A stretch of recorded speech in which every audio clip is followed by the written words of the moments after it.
So okay mga paps, moment of truth. Kabit na natin.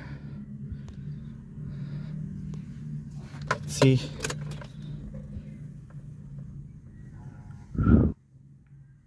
Nakakaba.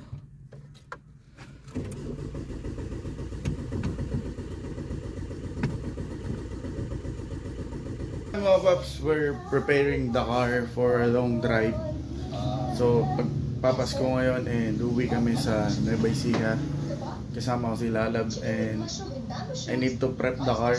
So sobrang dumi niya ngayon. So kailangan ko munang ipa-car wash. Huwag umulan dahil look. Kaya sana makikita niyo. Medyo di maganda panahon. And napakadumi na ng sasakyan. So yan, kalinis ko. So yan mga paps, what's up sa inyo? And nandito kami sa Tarlac. Yung ECU ng kotse guys nakuha ko na din. And nagdi-dinner kami nilalab. So yan, ito yung mga pagkain namin. Tulog na si mama mo?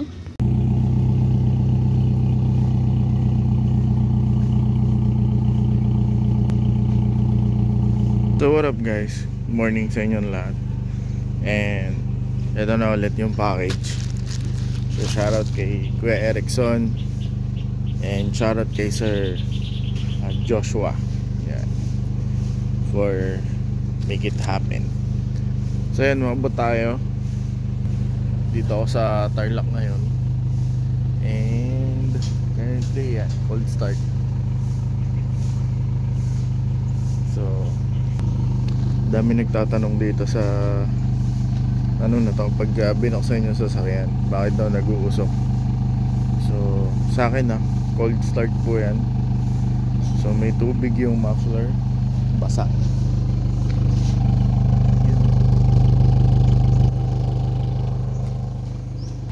Pero dapat mawawala yan, kasi pag di po yan nawala, may problema na yung makina nyo. Video ngayon regarding dito. So kakabit ko to mamaya. Ito ay ang utak ng sasakyan. Tama ba? Utak nga. So i-upgrade ko yung utak ng sasakyan ko. Sana all na upgrade yung utak.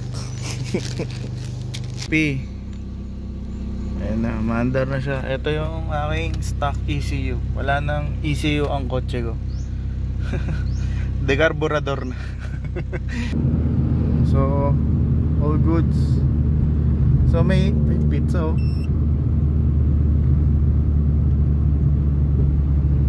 no, EPO4 kits. So yun mga paps, ang napansin ko lang din is ito, yung RPM ko is naglolo ko siya dito sa EC yung nakakabit na bago. So hindi siya gumagana. May time nagagana siya, may tas ayan, ganyan nihinto. Excuse me. So ayun, ang lakas. Ayan, gumagana siya. So maybe bibigay ko na lang to kay Papi Patrick kasi gusto niya to. It's a CN speed na RPM. Napaganda nitong product na to. Yung pinagbilang ko lang nito is nag-close na po sa Lazada or Shopee. So I don't recommend. Kung I mean kung nawala na yung pinagbibilang ko, wala na ako mapagre-recommendaan. Baka mas scam pa kayo eh. So anyways, ayan, on the way po ako sa church. Ayan, dahil December 24 ngayon. And ito nga, test drive na din itong auto. Grabe ang lakas mga boss. Yun lang masasabi ko.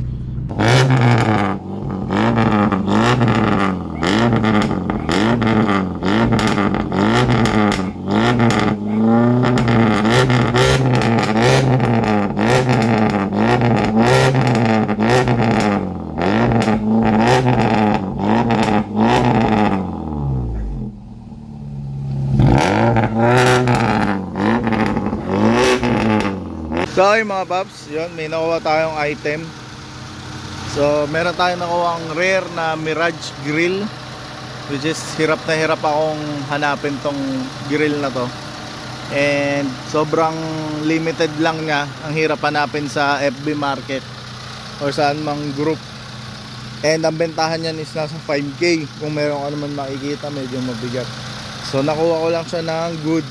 Sinwap ko po yung ano ko, stock GLXI grill. Then nag-add lang ako ng konting cash. So buy and sell yung may-ari. Hindi naman niya alam yung, or may idea sa ganito. So ayan, nakuha ko ng sobrang baba lang. All goods.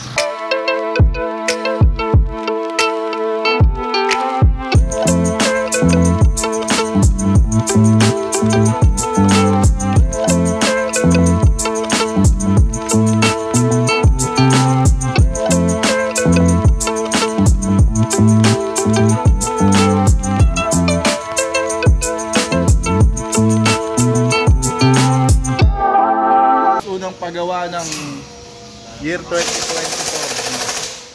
So, shoutout kala Herbie tsaka kay Papi. So meron ako exhaust leak. Yung gasket ko nasira. Oo. Shoutout sa mga to. Matagal na tayo hindi nagkikita-kita. O kaya kita-kita ulit tayo. Kita-kita.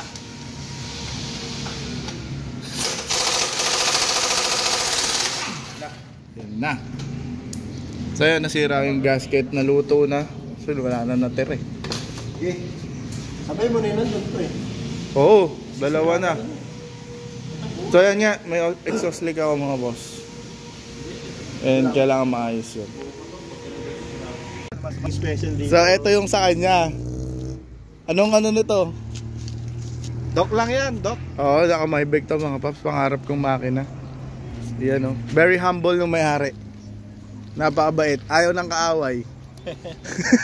So lima tayo, gusto ko yung puti oh. Gusto ko yung puti. Genta.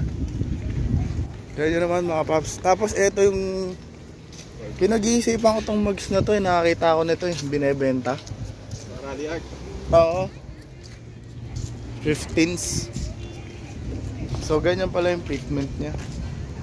Yan daw mga paps. Ito sir nila kay boss. Tapos ito, yan o. Kala mo kay kuya ano eh. Grill pa lang, ulam na. Oo, kala mo kay kuya LJ eh. Kuya LJ, ganito lang kotse mo nung nakita ko dati eh. Ngayon race car na race car. Ngayon race car na. So yeah mga paps, shoutout sa JDM Pampanga. Ayan o, Emperor. So ayan. Boss, anong set nitong auto mo? Wala, stock lang. Yun. Pero ano siya, 4G92? No, 4G92. Oo. Tapos boss, ayun, naka-Stanley siya.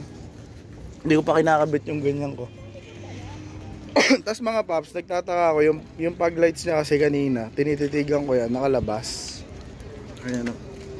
So, hulaan nyo kung anong pag lights yan, hindi ko sasabihin.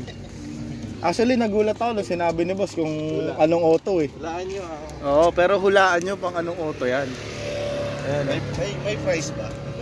Pwede. Pwede. Pwede, t-shirt, Lancer Unite. Pwede. Nahulaan. Pero guys, tignan nyo.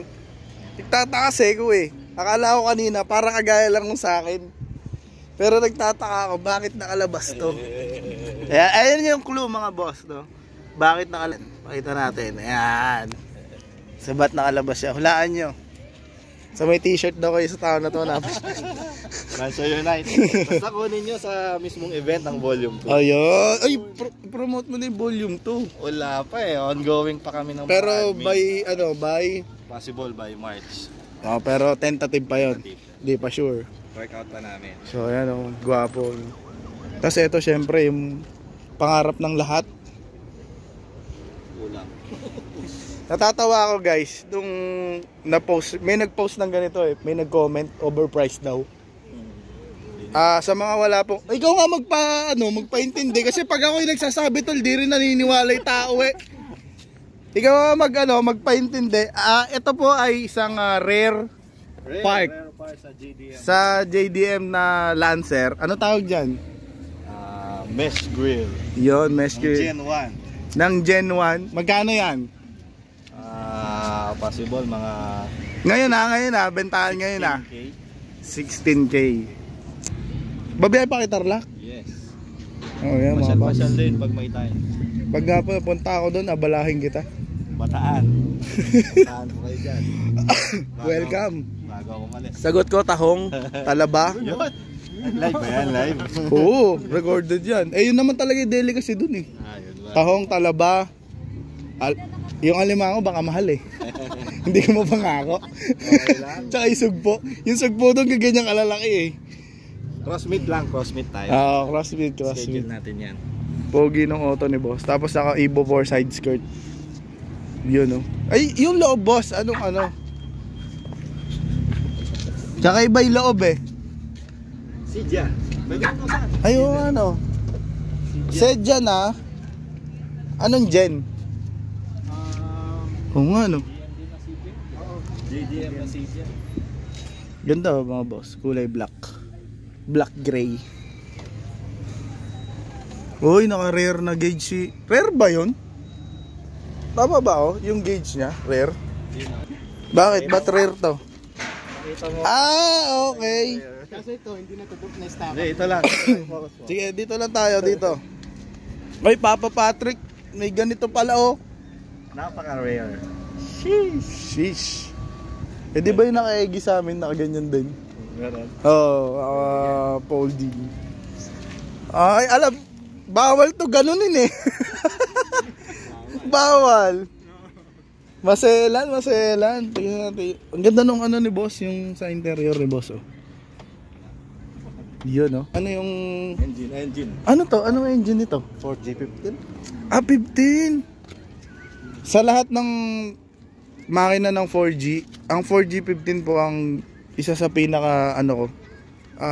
Gusto kong engine. Garage ang 4G15. Tsaka sa la Kuya Ite, shoutout ka la Cycle Hobbies, Boss Ite. 4G15 ang gamit nila. Boss, patingin naman ako. Patingin naman. Kasi nag-request to ng vlog eh.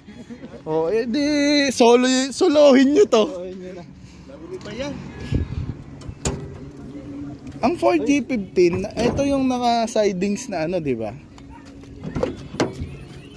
Sira pa yan. Ayan oh. Salarinis.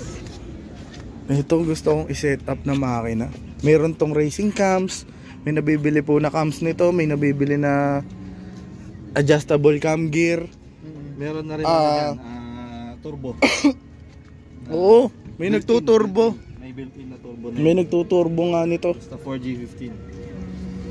Tsaka hinipe talaga ni Bud's Garage ang 4G15. Tsaka sa Thailand. Sa BRC. Napaka ano nung sa Thailand nung 4G15 na makina. May nakita pa ako nito mga boss. Hanapin ko yun yung video. May COP pa nga. Nakita ko rin yun. Diba? May COP. Grabe ka mo. Naka COP. Nilagyan nila ng bracket dito. Oo. Diyan siya naka-COP. Nakatusok talaga ko yung COP. Kitang-kita mo. Hanaps na yan. Pero dito pa rin ako sa Lancer. Iba pa rin talaga to. Naka single rod. Ito ganito kay Patrick dati. Ginawa namin long rod. Love your own. Oo. Tsaka ano, wala pa ako nabablog na 4G15 na itlog. So this is the first time. Ganda. Meron pa ako meron sa amin binebenta nito. Hindi ko alam kung kanino nagbebenta. Kuya Ite, ikaw ba nagbebenta headers? You know? Meron eh. So yun, ano ba isa shoutout? Shoutout sa Emperor. Shoutout Emperor. Lancer Unite. Lancer Unite. Tsaka yun, ano pa? Mga taga-Bataan. Good. Sana mag-unite din kayo. United kami. United. May nung ka naligaw lang. Yun lang. So yun mga pa.